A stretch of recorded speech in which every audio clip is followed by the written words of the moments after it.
my channel. My name is Erin, and I am so excited that you decided to take time out of your day to spend with me because today we are starting our last reading vlog of 2024. And that sounds weird. How did we get here? I don't know. Yeah, that's just blowing my mind. But anyway, yeah, this will be the last books that I read for the year, and I kind of have an idea of what I want to do, but I'm also giving myself the freedom to just do whatever I want to do because that's what I do. So, yeah, I am going to try to attempt to finish off some of my 24 in 2024, but to be completely honest, I'm not going to complete it this year. But I've done so well, and I'm so proud of myself that I'm not even beating myself up. I'm just going to get as close as I can to fully completing the list and leave it at that. And I'm going to be happy enough with that. So let's actually look at my 24 in 2024 to see what is left and what can even be possible. So out of the 24 books, I have 6 left, which I think is really great because 24 is a big number, okay? And so, yeah, I'm happy to see that I only have 6 left, and those are Her Majesty's Royal Coven, Gideon the Ninth, Chosen Ones, Masquerade, Blood Guard, and the Davenports More Than This. I'm not sure what I'm in the mood for. Those are a lot of fantasy books and one historical romance. So, yeah, I have been making my way through Gideon the Ninth, and I'm probably about 100 pages into that at this point. So maybe, I don't know. It's a slower read for me, and I don't want to rush myself reading it. So, yeah, I don't know if we will get into Gideon the Ninth in this vlog, but I'm gonna say probably so. You'll at least hear my initial thoughts, I think. And what else happened? I don't know. You'll just have to keep watching to see.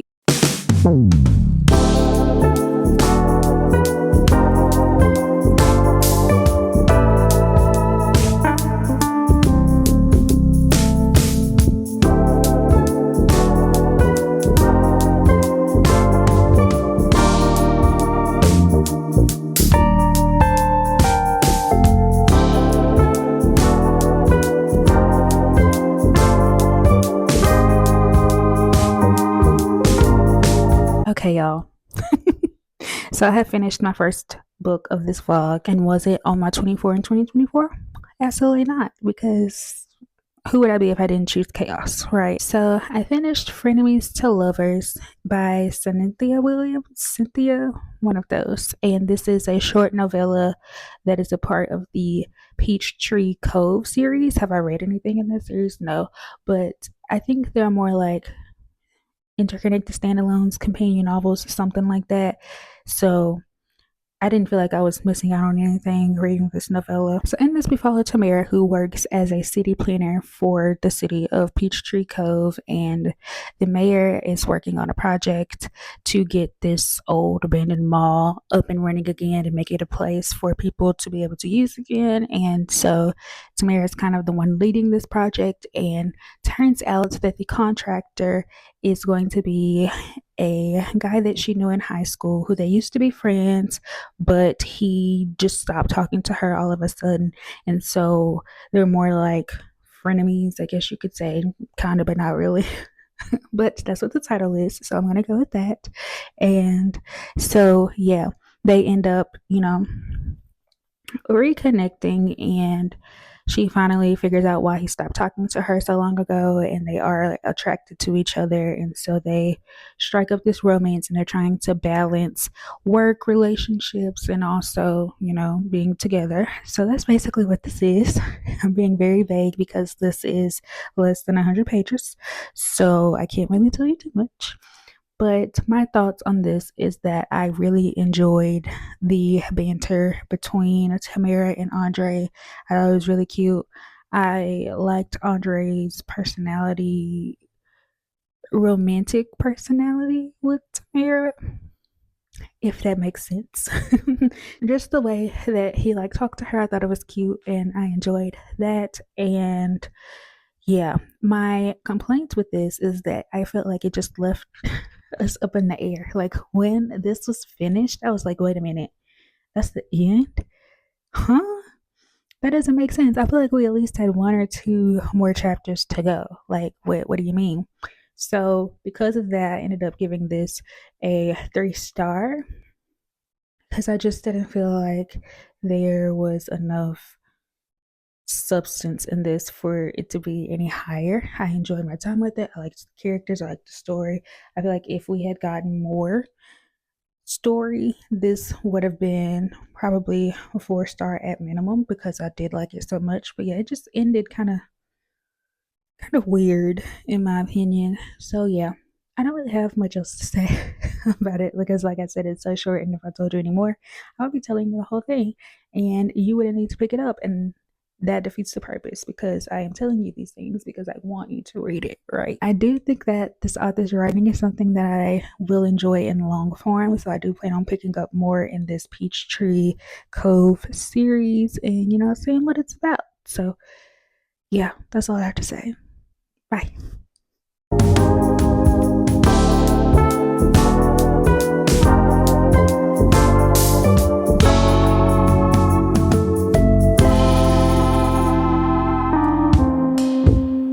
Hey friends. So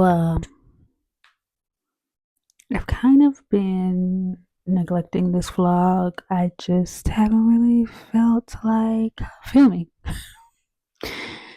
And it's been a while. At least a few days. Yeah.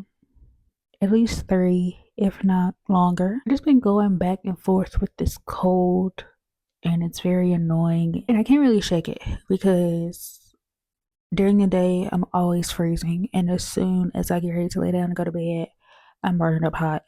And if you just hot and cold all day, you know what's gonna happen. So yeah, I just didn't feel like being on camera. And yeah, but I was reading. I was reading, and I do have some updates. I have a lot of updates. So get ready to see me looking like this a lot.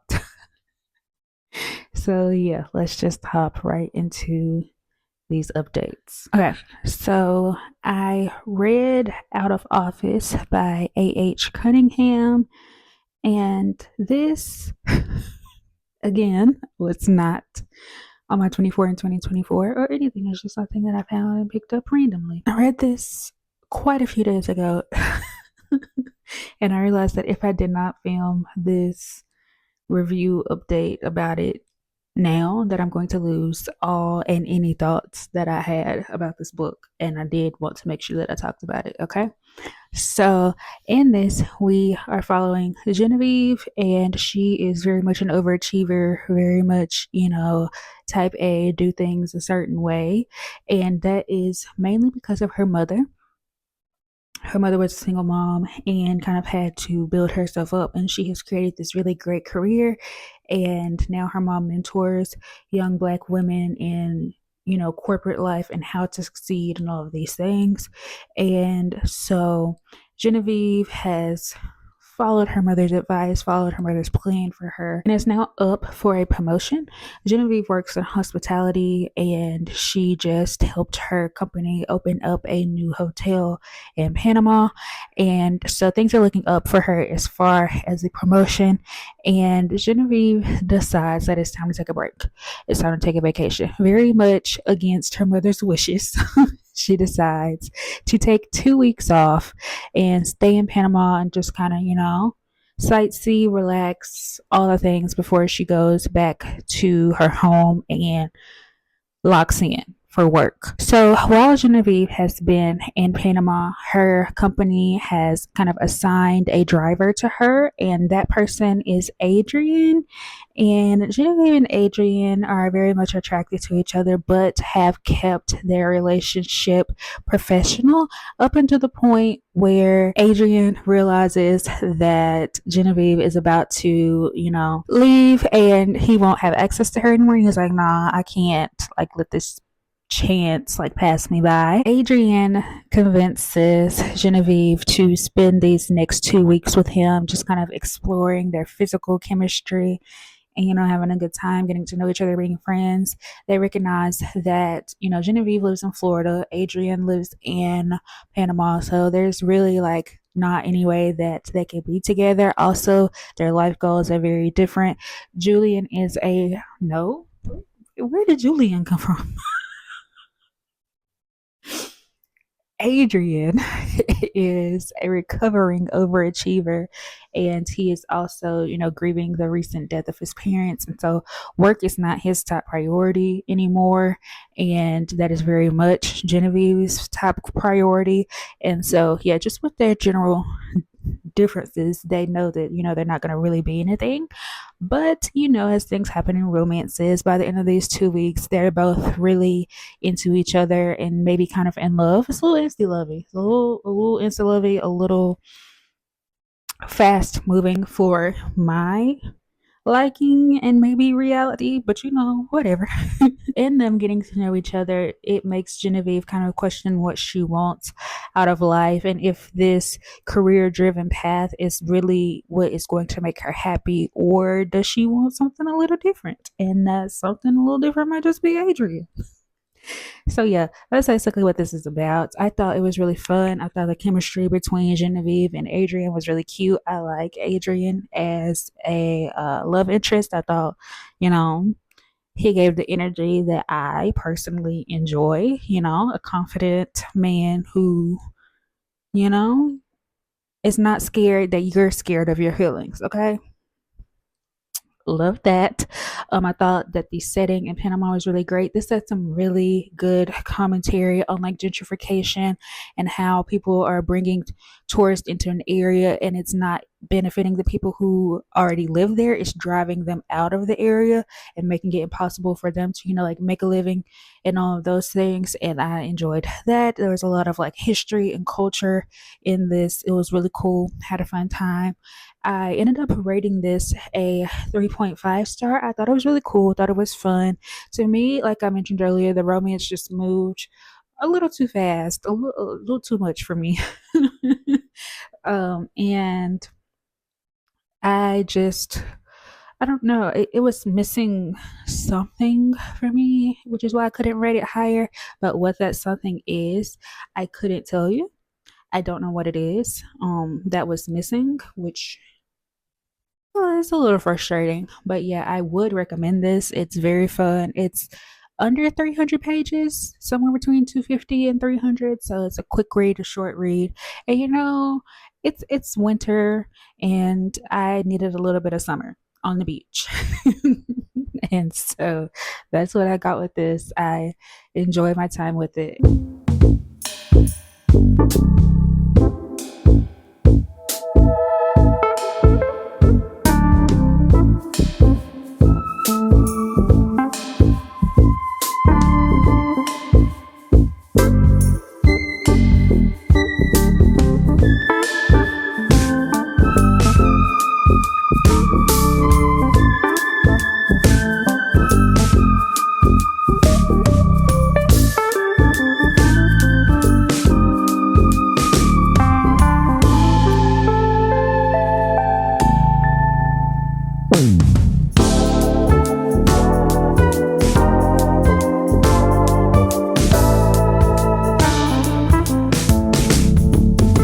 I have finally made some substantial progress in Gideon the Ninth.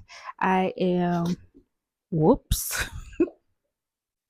Yeah, I am 220 pages in and I'm almost to the halfway point, just shy of it. And this has been a journey. This is very slow moving for me. I am listening to this while I am reading it. And I'm going to be straight up, I could not do this without the audiobook. I couldn't. I couldn't. And I completely agree with everybody who tells you that this is confusing and weird, and you just kind of have to go with it. You kind of have to. Because there's no way for me to like, it just is what it is, okay? And I'm going to try to tell you what this is about. I'm going to try. But yeah, so this is, I'm actually just gonna read you the synopsis. because that's the best I can do for you. And then we'll talk a little bit more about it. So it says, brought up by unfriendly, ossifying nuns, ancient retainers, and countless skeletons, Gideon is ready to abandon a life of servitude and an afterlife as a reanimated corpse. She packs up her sword, her shoes, and her dirty magazines and prepares to launch her daring escape. But her childhood nemesis won't set her free without a service. Herahark Nonadjustments, Reverend Daughter of the Ninth House and Bone Witch Extraordinaire, has been summoned into action. The Emperor has invited the heirs to each of his loyal houses to a deadly trial of wits and skill. If Harrowhark succeeds, she will become an immortal, all powerful servant of the resurrection, but no necromancer can ascend without their cavalier. Without Gideon's sword, Hera will fail, and the ninth house will die. Of course, some things are better left dead. Okay? So that's going to give you basically all that I could give you at this point, if I'm being honest. I think where my issue lies with this book is that it is very detailed. Like, you walk into a room and Tamsyn is going to tell you that there's a crack in the corner on the wall and that the floors are this type of floor and shade and has a mark over here. Like, she is going to overrun you with details every time, every time. And that is a little hard to like get through because I'm like, okay, what do I actually need to remember? You're throwing all these details at me on top of an already complicated, hard to grasp story, and I'm already struggling. And then you're throwing all these unnecessary details on top of it, and it's just kind of hard. Okay, I am having a really good time. I think Gideon is such a great main character, and if Gideon didn't have the personality that she did, it'll be a no go for me. But the writing is funny, Gideon is funny, and I am enjoying that aspect of it. Now that I kind of know what's going on, I think that the story is very interesting, and I'm really ready to see how this is going to turn out because, like I said, there are some plot twists and things, and you're like, oh, what's gonna happen here? Oh, okay. Okay. So yeah, it is interesting in that way. I just feel like it's very much overly detailed in the writing style. I think that the audiobook for this is very much amazing. I like how the narrator does the characters, does Gideon. I think it's a very good job and it definitely is helping me to process all of the information being thrown to me in this book. And yeah, I think that that's all I have to say. I That's all I got. Friends, we have conquered the beast. It only took forever, but we finally finished Gideon the Ninth. And y'all, I, I, let me get it together. Because this has been a journey, but like, this is like nothing that I have ever read before. Let me start off by saying this. I am not, will never be, don't want to be a fight sequence type of girl. It's just not gonna happen. When I'm watching movies, specifically Marvel movies and like superhero y type stuff, I'm over it. I give you a couple minutes, but then I'm like, what are we doing? Can we wrap this fight up? Like, it's not even necessary anymore. And so that's how I felt about this. That last ending, big fight, scene, scenario, situation was entirely too long for me. Like, I found myself zoning out and then I have to focus back in because there were some important things sprinkled throughout the fight that I could feel coming and didn't want to miss, but also at the same time, like, come on and wrap it up. We've been here long enough, wrap it up. But I mean, it seemed on par for what I have already read. Tamsyn Muir because this book was full of detail. I feel like maybe 100 pages could have been cut out just from being overly detailed. I think I mentioned in my clip before, and it kind of made it hard for me to focus and, really zone in on what I actually needed to be paying attention to. But yeah, I guessed a big part of this ending because Lex read this before me, and so we were talking about it, and I was telling her my theory.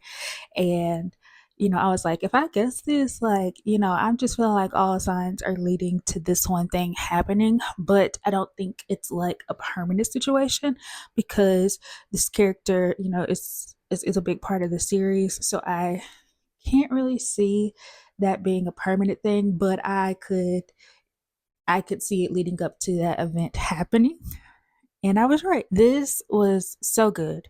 I am glad that I finally made myself read it and stop being intimidated by it. I don't know that I might have lied that quick because even while I was reading it, it was slow going because it feels intimidating to me, and I don't know why. But I feel like now that I've gotten through this first book, picking up Harrow and Nona the Ninth, it's going to be easier because I know what to expect going in and I'm familiar with everything. So hopefully it doesn't take as long for me to pick up the sequels.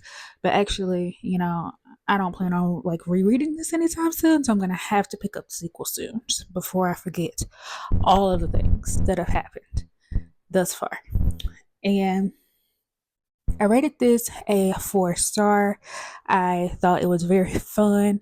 I loved the humor in this. I loved Gideon's character. Like, Gideon made this book for me, and just the raunchy, crass things, as you would say. I thought it was hilarious. I do wish that it was more lesbian activities. And here's the thing. I'm not necessarily saying I wanted like spicy scenes or anything like that, but this book, it's very heavy on the marketing of lesbian necromancers, right? Like, it's on the cover of the book. It says liquor. What? On the cover of the book, it says lesbian necromancers. And let's see, is it on the back as well? Yes, it's on the back as well. Lesbian necromancers. And even, I think somewhere within the synopsis it says it. And then honestly, you can't even really tell. Like, there are some comments about, people finding people attractive and, things like that, but amp it up a little bit for me, Tamsyn. That's just me jokingly being serious. So yeah. And I also wish like the dirty magazines had like a bigger part to play in this as well, because again, when it's marketed, those are the things that are being, shoved down your throat, hit you in the face, but then they're actually not a large part of the story. And I'm not saying it needs to be a large part, but like, it was barely there. So why are you marketing a book with things that are barely relevant to the book? If that makes sense. But anyway, overall, I enjoyed the writing when we weren't being overly descriptive. I thought the plot twists in this were plot twisting because there were times where I was like, yeah. So anyway, I am very, very happy and proud of myself that I finished this before the end of 2024. It is December 30th and I made it. So yeah, I was determined to not take this book into 2025. So I hunkered down yesterday and just like blasted through the last 150 pages, and we did it. We did a job. So yeah, anyway, I'm rambling now. Very happy that I did this.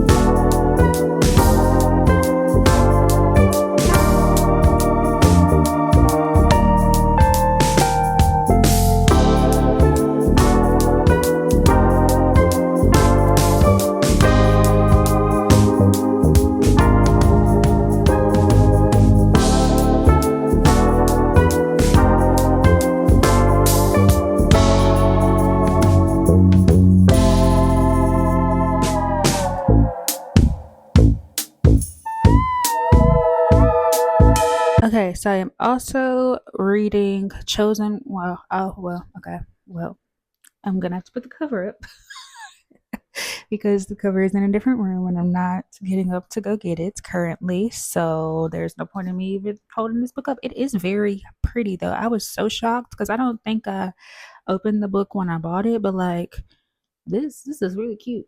Anyway, so I'm about 25% into Chosen Ones by Veronica Roth, and this one is taking me by surprise.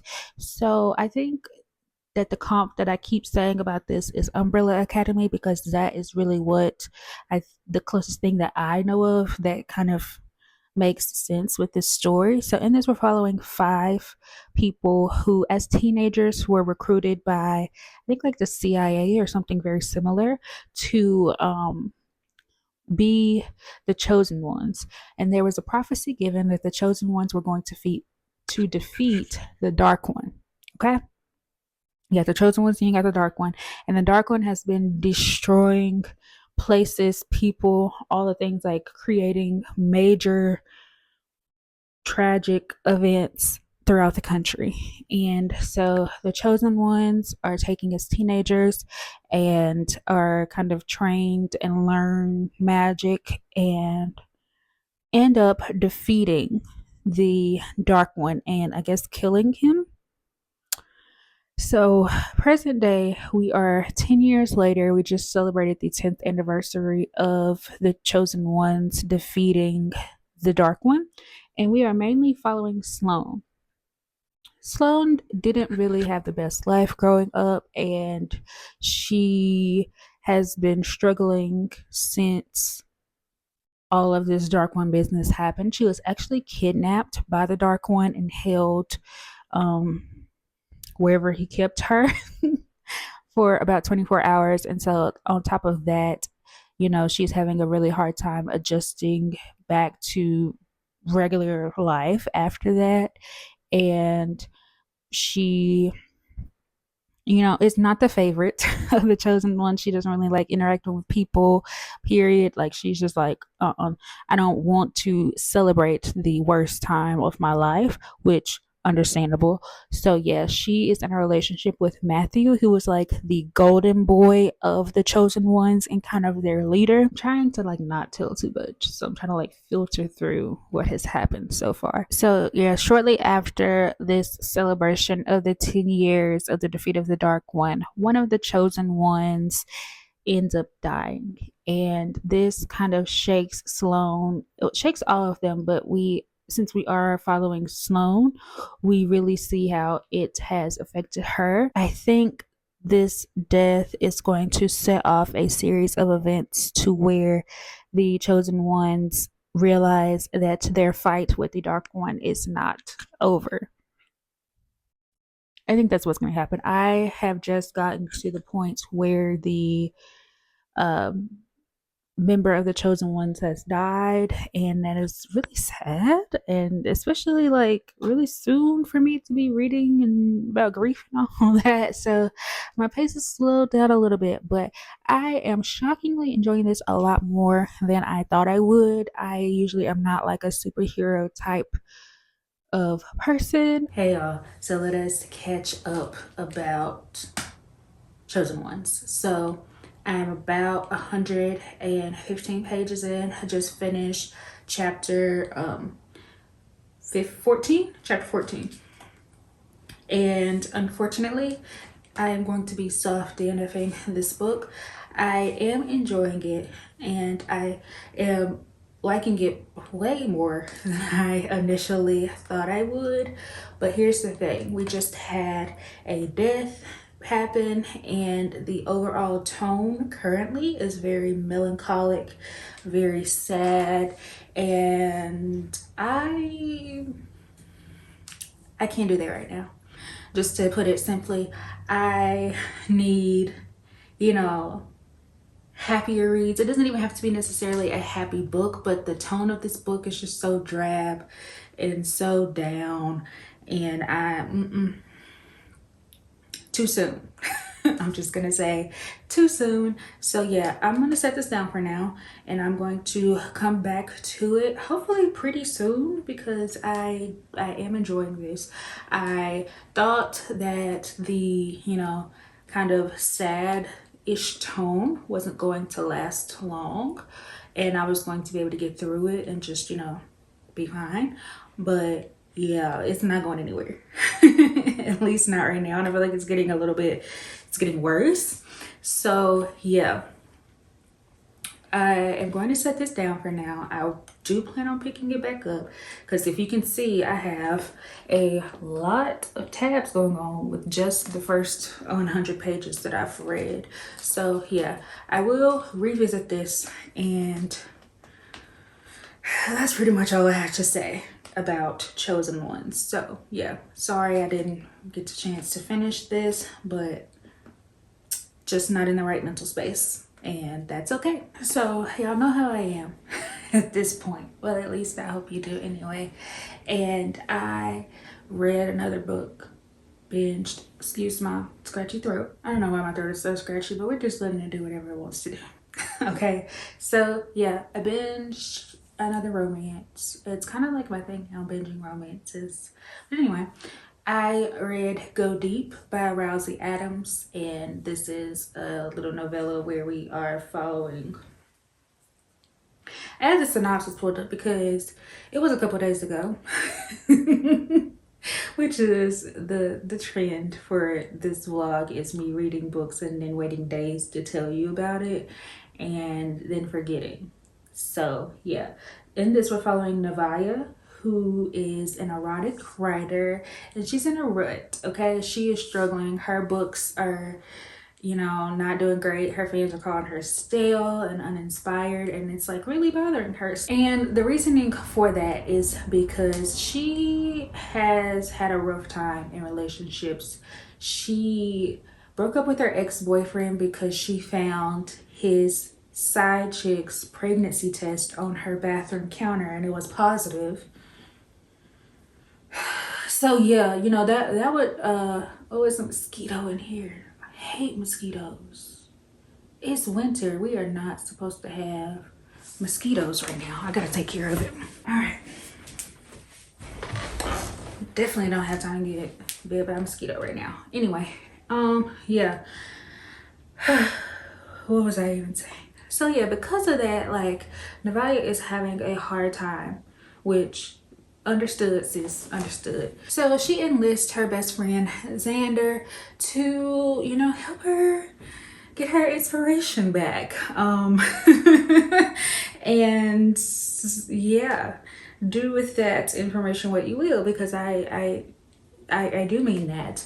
She thinks that this will be safe to do with Xander because, they've been best friends since they were in the womb. Their moms were best friends and they have just grown up together. And, she just feels like this will be a safe thing to do with Xander. Also because he just had a breakup, because all of the women that he dates seem to think that there's something else going on with Xander and Nevaeh, even though, both of them insist that they're just friends. The women that Xander dates are like, I'm not crazy. I see that y'all are more than just friends and y'all need to wake up and see it yourselves. So yeah, this happens, and they, start helping Nevaeh find inspiration for her books, and yeah, it turns into a friends to lovers situation. And yeah. So my opinions on this was that I thought it was very, messy, some of the things that Xander was doing. Like, understandably, the women that he has dated, and specifically this last woman, she was very much so like, okay, I'm uncomfortable with this friendship with you and Nevaeh, but I'm gonna, let it slide until you give me, a reason to think that there's something else going on. And Xander does some things that make you think that something else is going on. Because if I was the girl that he was dating, I would have had an issue with that too. And So I just feel like, you know, I don't know. I don't know how that made me feel, but I don't even know what I'm trying to say, if I'm being honest. But yeah, I did have some issues with how they treated each other, because there's a way that you treat, your best friends, and then there's more than that. And they were giving more than that, even though they were insisting they were best friends. And also just like the whole, they're very dramatic. And they're very dramatic in the way that everyone around them sees how they feel about each other but them, and they're just like, no, no, no, no. And you're saying no, but then your inner monologue, you are agreeing, and you know that something is different, and you just like grow up. But anyway, I don't have a lot of thoughts about this. This is a 3.5. Rousey Adams, I do enjoy her writing. I love it so much, and I know when I go into a Rousey Adams novella or book or whatever, I know I'm gonna have a good time, and I had a good time. Like, the spice was hitting, hitting. And if it was just based on that, 5 stars, maybe 4.5. But it was up there. It was more so like getting into the relationship, and the other things, the plot is what brought it down for me. But yeah, I still recommend this. I thought it was fun. I thought it was a good time. It just wasn't necessarily my taste when it comes to how relationships work. And this may be why I don't really care for friends to lovers, because I just like, in my head, it's hard to believe that you've been friends with this person and it never crossed your mind that you might have feelings for each other. Like, how does that switch in your head? Like, I understand being friends with someone before you get into a relationship to build, like, the best relationships start as friendships. But like, people who have been friends for years and have consistently been like, no, I don't like you, I don't like you, I don't like you, no, that's not a thing, no, ew, no, no, and then all of a sudden just, oh my god, I'm in love with them. I don't know about it. But semantics, details, whatever. Enough about Go Deep. I think it's good. It's a novella, so you're not making a big commitment, and I would definitely recommend it for a good spicy time. And with that being said, we have now come to the end of this vlog. I started Chosen Ones, but like I mentioned, I'm not gonna be able to finish Chosen Ones right now, but I do plan on going back to it. So yeah, we picked up Frenemies to Lovers by Cynthia Williams, and that was a 3-star. Reread Out of Office by A.H. Cunningham, and that was a 3.5-star. Reread Go Deep by Rousey Adams, and that was a 3.5-star as well. And we made it through Gideon the Ninth, and that was a 4-star. So yeah, thank you for going along with me on this vlog. I know there was a lack of b-roll, there was probably a lack of personality at various points throughout this, but your girl is struggling, and I just want to be real with y'all. I don't feel like I need to come on camera and like act however I'm not feeling. So yeah, y'all just kind of gotta little piece of that this time. I am super excited going into my first reading vlog of 2025. And yeah, there's still some end of the year content that will be making its way out into January. So yeah, I guess that's all I have to say. Thank you so much for liking, sharing, commenting, watching, subscribing, all the things that you do to support me and my channel. I hope you have the best day that you possibly can. Go ahead and finish up your cleaning for the new year like I need to, and I will catch you in the next one. Bye.